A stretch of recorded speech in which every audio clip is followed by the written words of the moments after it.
Alam niyo itong Metro Manila Subway Project, ang total cost po nito is 350 billion pesos. Alam niyo po ba kung magkano yung interest na binigay ng bansang Hapon sa atin? 0.1% per annum. So halos ipamigay na lang po yan. Yo, yo, yo, yo, yo, yo! As always, mabuhay ang bayang Pilipinas! Mayong adlaw sa tibok kalibutan. Nais ko lang magpasalamat unang-una sa Panginoon at lalong-lalo na sa inyong mga sumusuporta. Kung di dahil sa inyo, wala tayo ngayon na nagpapasalamat. Once again, maraming salamat sa inyo. Magkabila na ang mga updates sa mga proyekto ng ating pamahalaan ngayon. Siyempre, kasama na dyan ang tinaguriang mega project of the century na ang Metro Manila Subway. Ang tanong, ano pa ba ang ibang mga bagay na alam mo sa Metro Manila Subway? September 1973, the proposal to build the first subway in Metro Manila was conceived in a study conducted by JICA's predecessor, the Japan Overseas Technical Cooperation Agency, or the OTCA, in September 1973. A year later, in 1974, Seoul in South Korea opened its first subway line, and fast forward to the present, Seoul's subway now has one of the longest subway systems in the world. In 1984, Singapore launched its first tunnel boring machine, and Taiwan followed 7 years later. After nearly half a century and 6 administrations from the 1973 OTCA study, under the strong-willed leadership of President Rodrigo Roa Duterte and Secretary Arthur P. Tugade, it is now Manila's turn. It is now the Philippines' turn to finally build our first ever subway using for the first time not just one, but a fleet of 25 railway tunnel boring machines or TBMs. To catch up in the development of our country's mass transport system, the Metro Manila Subway Project, along with our 12 other railway projects throughout the country, are being implemented at record scale and at record speed. Towards this goal, today we mark another milestone for the Metro Manila Subway Project as we give our friends in the media and the public a virtual tour of the first 6 tunnel boring machines that are currently being manufactured by JIM Technology Corporation at their factory in Tsurumi, Japan. Measuring 6.99 meters in diameter and 95 meters in length, each of these 700-ton TBMs will be used for the partial operability section of the project from Barangay Ugong in Valenzuela City to North Avenue in Quezon City. Each of these gigantic machines can lay down up to 12 meters of tunnel segments per day and excavate daily up to 600 cubic meters of soil. The 34-kilometer Metro Manila Subway Project, with its 17 stations from Valenzuela to NAIA Terminal 3 and FTI, is expected to excavate approximately 7.7 million cubic meters of soil, or the equivalent of 3,100 Olympic-sized swimming pools. A tunnel boring machine's sheer size and power will not only contribute to faster tunneling and project completion, but will also significantly reduce disruption above ground during construction. Until then, we invite everyone's continuing support for the rapid expansion of our mass transport system during this golden age of infrastructure, with the Metro Manila Subway Project at its helm as one of the pioneering flagship projects under the Build, Build, Build program of the Duterte administration. The sooner we have things done and done right, the sooner we can deliver on our President's promise of a more comfortable life for every Filipino. In-unveil po natin yung tinatawag natin na cutter head ng first ever underground railway system in the Philippines, yung tinatawag po natin na Metro Manila Subway. Alam niyo po, kagaya nga ng sinasabi ng karamihan, itong Metro Manila Subway talagang this is a monumental and a very historic project. Dahil first ever po ito eh. Wala pang ganito sa Pilipinas at only under the administration of President Duterte na isakatuparan ito. At syempre sa pamumuno po ng aming masipag na the Secretary ng Department of Transportation, si Secretary Arthur Tugade. Alam nyo, witness ako noong nagsisimula pa lamang kami, tapos in-announce ni Secretary Tugade na magkakaroon ng subway yung Metro Manila. Ang sabi ng ilang mga kababayan natin, syempre, nako, drawing lang yan, hindi yan mangyayari. Pinapaasa nyo lang kami. Ipapakita ko po sa inyo yung letterhead. Wait lang. Yan. That is the actual letterhead na gagamitin para po sa Metro Manila subway natin. So alam nyo po, mabanggit ko lang, no, itong proyekto na to, hindi po natin magagawa to without the very generous coordination and cooperation we're having with the Japanese government. Alam niyo itong Metro Manila Subway Project, ang total cost po nito is 350 billion. 350 billion pesos.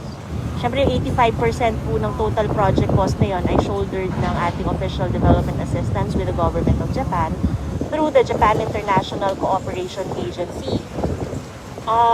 Alam niyo po ba kung magkano yung interest na binigay ng bansang Hapon sa atin? 0.1% per annum. So halos ipamigay na lang po yan. And binigyan din po tayo ng 40 years na repayment period. And meron din po tayong 12 years na grace period. So anong ibig sabihin ng 12 years na grace period? Ibig sabihin lang po nun, yun yung panahon na hindi muna tayo magbabayad ng ating utang. So ibig sabihin niya, no, sabihin na natin itong Metro Manila Subway Project matapos to in yung maging fully operational siya in 4 to 5 years. Sabihin na natin ganon. 12 years yung grace period, ibig sabihin nagagamit mo na yung subway, no? Nagagamit mo na yung subway, tapos na yung fully completed na yung Metro Manila Subway, hindi pa tayo nagbabayad, hindi pa tayo nagsisimulang magbayad sa government of Japan. So they are really very generous, and they deserve really our gratitude for this project. And yung mga nagtatanong, yung mga nega dyan, nagsasabi, subway, ubra ba yan dito sa Pilipinas? Bahain. Ganyan, di ba? Mga tinatanong. Alam nyo, kaya nga po natin pinili yung government of Japan para maging katuwang dito sa proyekto ito. Alam niyo naman, yung sa Japan, halos kaparehas lang yan ng kumbaga yung geography ng Japan is almost similar to our country. So medyo mababa rin yan. Laging yung nililindol yan eh. Pero kung makikita nyo, napaka-efficient ng subway system nila doon. I am always asked, they say and ask Mr. Secretary, where is the subway? And when will we see the Metro Manila subway running? Perhaps because of what has happened, the pandemic created by COVID-19, many people have thought that the subway project is gone. Today, they are in for a big surprise because in the quietness of our attitude, of working in quiet, notwithstanding the pandemic, lo and behold, they are now surprised to see that the subway, the first Manila subway station, is not forgotten. In fact, we continue to work and labor together with our Japanese partners in the quiet created by pandemic and say, we have continued to work and now we are virtually accepting the tunnel boring machine to augur and start well the creation and the realization of the first Manila subway. Ladies and gentlemen, my fellow countrymen, we are as excited as you. We are as expectant and thrilled as you. And we are looking forward to that day when we can enjoy the comfort and convenience of the Metro Manila subway. When you have a railway system that can speed up your travel time from north of Metro Manila to our main gateway, the NAIA in the south, within less than an hour or in just 30 minutes, who wouldn't want that? Who wouldn't be excited on that? Imagine we are building the country's first ever underground railway system. That is a huge achievement we can truly be proud of. Many have dreamt, many have planned, but it is the Duterte administration that putting reality to that dream and plan done by the many. That is why the Department of Transportation and our Japanese partners are working not just double, but triple time to deliver this project as soon as possible. From its groundbreaking in February 2019 and formal start of construction works last December to today's factory acceptance test of the subway tunnel boring machine, we can proudly say that the project is within sight. It is within reach. No pandemic, no COVID-19 can even hinder or stop us or block us in making sure that this dream will come true. You have seen the gigantic DBMs. Nakita nyo na gaano kalaki. Ganon din ho kalaki ang ating aspiration and how big our dream is. It is my hope that today's activity will encourage and inspire and convince you that this Duterte administration is determined in making this project a reality. Hindi po kami tatamad-tamad. Hindi po kami papatalo sa COVID.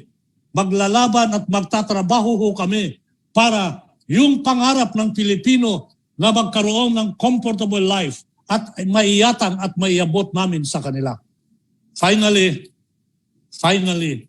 we can start with the tunneling and continue the amazing works we have started for the country's much-awaited Metro Manila subway. Fellow Filipinos, ladies and gentlemen, all of us here gathered, let us keep our hopes high and continue making huge leaps, continue making big jumps to move forward and to make this dream a reality. Today, I tell you, I am happy to see and witness the virtual acceptance of the tunnel boring machine. And I will be most happy, I will be happiest when it actually operate and have the partial operability of the first Manila subway be operational. Today is a happy moment. It triggers the realization of a dream. It puts into platform the attainment of a hope. It's a beautiful day. It's a happy day.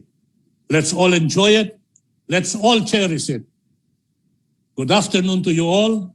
Domo arigatou gozaimashita. Thank you very much. Once again, maraming salamat sa inyo. As always, mabuhay ang bayang Pilipinas!